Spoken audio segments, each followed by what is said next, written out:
Clearly there is an ecosystem missing. We're not the United States. We are the India what we are. We will behave the India where we are. Now the point, ladies and gentlemen, is given that context, how do we build entrepreneurship? We can't change. There's a cultural issue, there's mindset, there's infrastructure, there's knowledge, right? Missing. How do we build entrepreneurship in India? Keeping that constraints in mind. And I believe entrepreneurs are those who create wealth, who take risks, and are very resourceful. So ladies and gentlemen, India, which has 600,000 villages scattered, 400 million small and marginal farmers, 700 million people living who are below the poverty line. How do we create entrepreneurship for them? I am quite sure that KCG College and many campuses would be creating bright young minds, including IITs, to make the rich richer. Right? 80% of our designers, 80% of our extremely high management talent from the Indian Institutes of Management make the rich richer. How do you get at least 20% of them to actually make the poor richer? And that's a big challenge.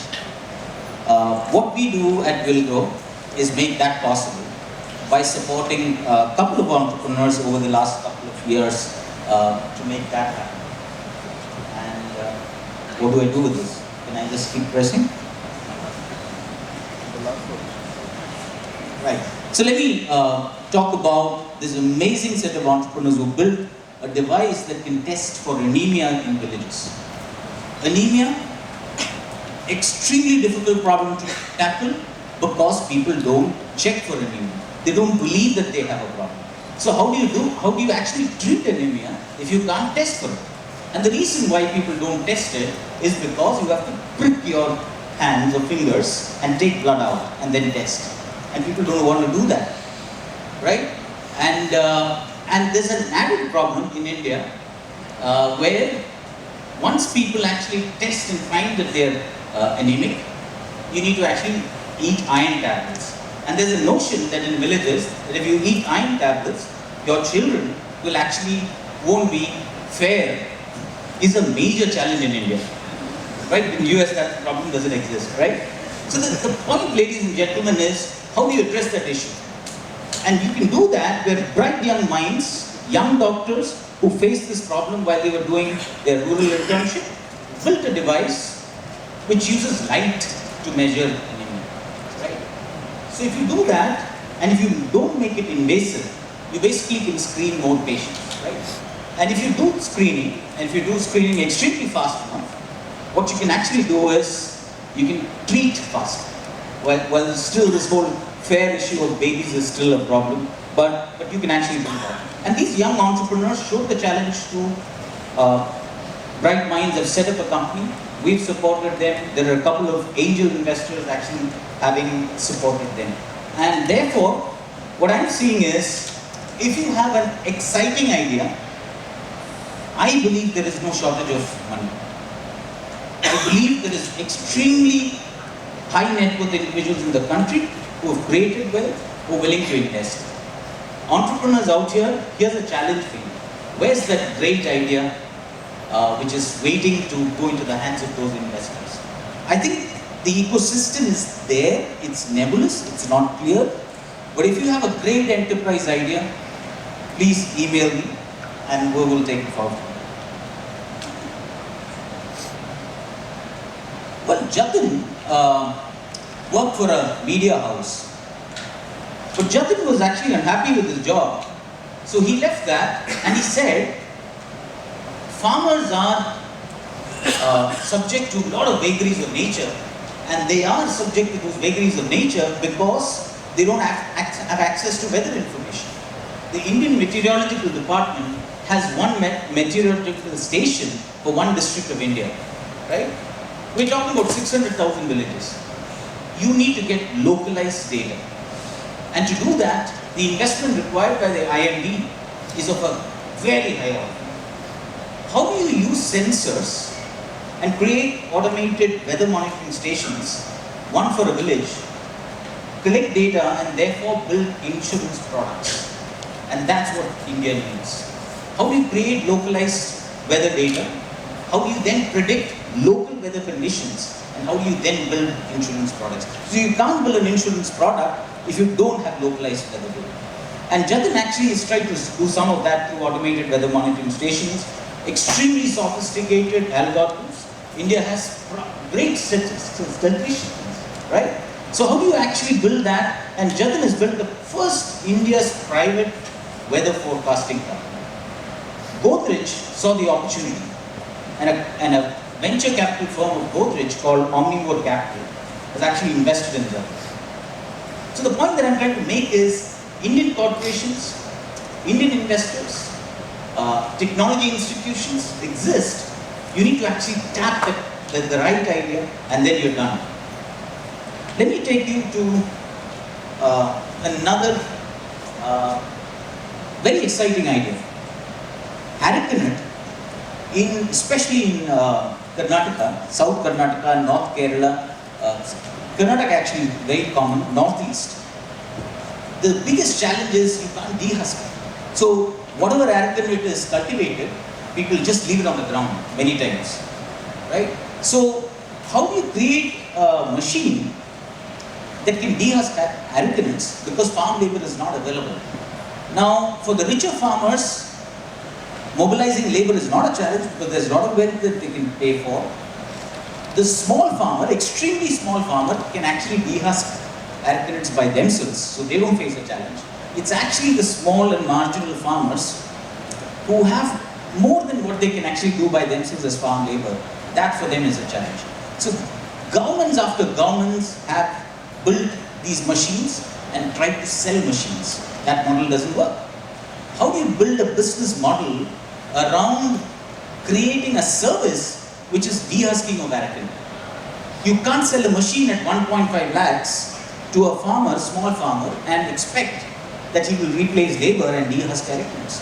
You have to create a model where you have to start a dehusking center and farmers have to bring their arecanut, you have to dehusk and actually give it up. So the point that I'm trying to say is, some of these interesting ideas and technologies exist. You need to create viable business models around it.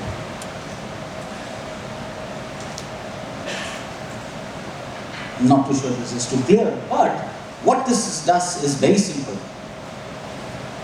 If you see the number of innovators and entrepreneurs building cook stoves for villages of India, you'll be amazed.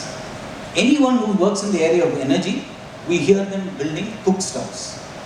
People living in villages don't have a problem with cook stoves. They have a problem with reliable fuel supply. They don't get LPG. They don't get kerosene. Even if they get kerosene, they pay much more than all of you, right?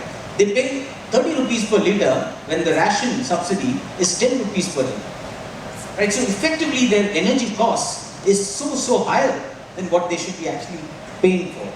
However, look at the biomass that is available in the villages. So much of biomass, all kinds of agricultural waste available right in the heart of villages. What if you compressed all that and created pellets, biomass-based pellets, right in the villages, and then you build a supply chain to get that fuel back into the villages? Then you have a business proposition. Then you have a business proposition where the poor actually gets fuel. You're not selling stubs, and if you sell stubs, you sell one stub for 15 years and done with your business. But if you start selling fuel, you're part of the household every day. Here's a business proposition which actually meets a huge need. People are tired with stubs. What they need is fuel.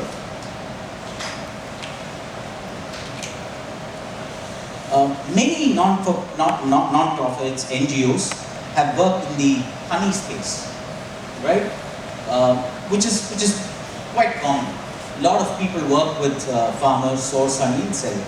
And beekeeping is a very critical income generating activity for a lot of small farmers. But the power of bees to create to enhance agricultural productivity has not been used.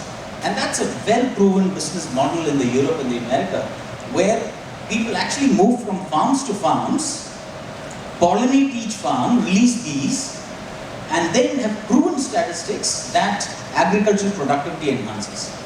Now honey then becomes a byproduct. You're actually creating a service innovation where you actually do pollination in farms, and that's what this company does. Under the mango tree has honey as a product which works, but the key business model they're trying to build is pollinate farms and therefore enhance agricultural productivity.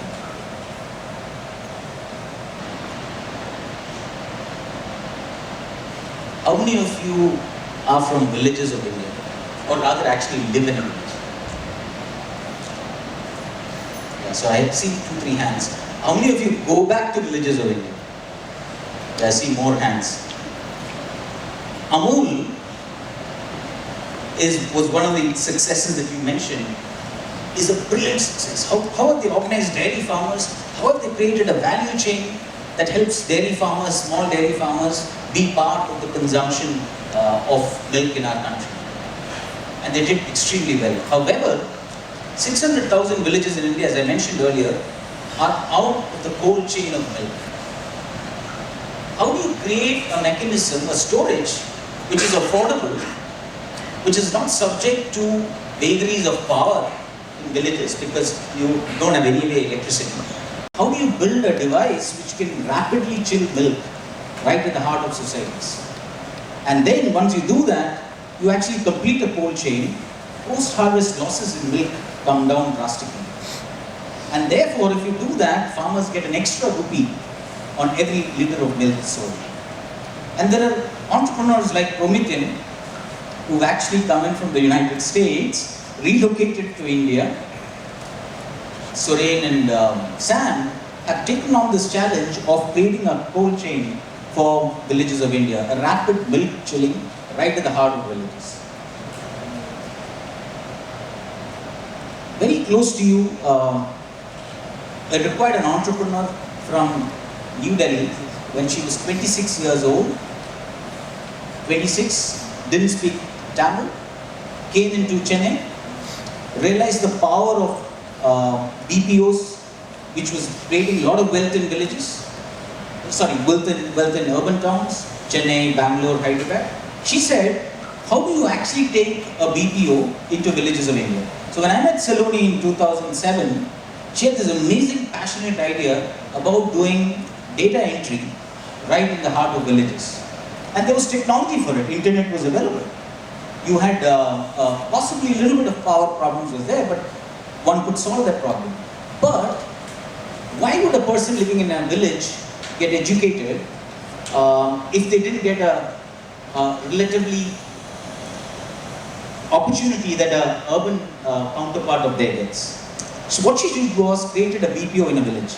And now she has actually created many number BPOs in different villages, and Infosys saw this as an opportunity. And one of their BPOs is now fully run by Infosys. And I hear these days that Infosys-like companies are talking about going the rural BPO route because attrition rate in a BPO industry is far lower in a village. And I'm seeing a reverse migration happening where people from towns like Hubli and Dharwad actually going back to their villages to run BPOs or work in BPOs. And this is really what is required. How do you create wealth right in the heart of villages if we are to truly create a vibrant rural India? In Jharkhand, a lot of people living in villages depend on tussar, and they create yarn out of it. The women actually create spinning, and they use their hands for it. Some of them use machines also. How do you actually create a machine where multiple women can use the same asset at different times of the day because women have their own household responsibilities? How do they complement their incomes by using the same machine, one asset used by multiple women, and increase their incomes 3 times because using a machine then you can spin so much more yarn. And tussar silk has an extremely high value market, and they are unable to serve it because it's a hand yarn making process. And these women have got together. They were one of the companies that we supported, and large turnover business that they are running. And I think the challenge for them has been growing the tussar business. But the women are extremely, extremely happy using a high value adding machine. So clearly I agree that there is an ecosystem missing. But I think if you actually go and look at it, the kind of capital available to support early stage work is extremely, extremely low.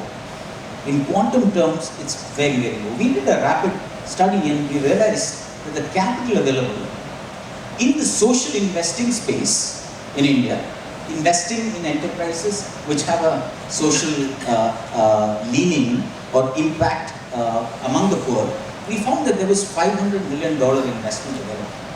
And this could be wrong a little bit, but around $500 million, that's it. But out of that, the capital available to invest in early stage companies, far, far lower. Now this is not different. The point that I'm trying to make is, even in the United States, even in China I think is a little bit better, the kind of capital available to invest in early stage companies is still weak.